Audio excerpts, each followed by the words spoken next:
Subject కి ఒక teacher ఉంటారు, అన్ని సబ్జెక్టులు నన్ను చదవమంటారు. ఇంత చిన్న బుర్రలో అన్ని ఎలా నింపాలి?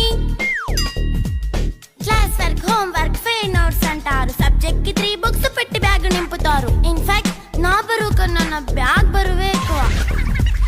క్వశ్చన్లు, ఆన్సర్లు, సర్ప్రైజ్ టెస్టులు అన్ని దాటుకొని మళ్ళీ స్కూల్ వాన్ ఎక్కేసి అమ్మయ్య ఇక ఇంటికి వచ్చేసామనుకుంటే మార్క్స్ తక్కువ వస్తే చెయ్యాలి అసైన్మెంట్. రిపోర్ట్ కార్డ్ చూపిస్తే ఇంట్లో ఉన్న పనిష్మెంట్. హోమ్ వర్క్ చేయమంటూ మమ్మీ చంపుతుంటుంది. ట్యూషన్ టైం అయిందని డాడీ తరుముతుంటాడు. డాన్స్ క్లాస్ కి వెళ్ళమని తాతయ్య తిడతాడు. స్నాక్స్ తిని వెళ్ళమని నాన్నమ్మ ఆపుతుంది. ఇక అన్నీ అయిపోయాక కాసేపు టీవీ చూద్దామంటే మమ్మీ ఎంట్రీ ఇచ్చింది. బెడ్ యొక్క మంది చిన్న నాప్ తీసేలోపు తెల్లారిపోయింది.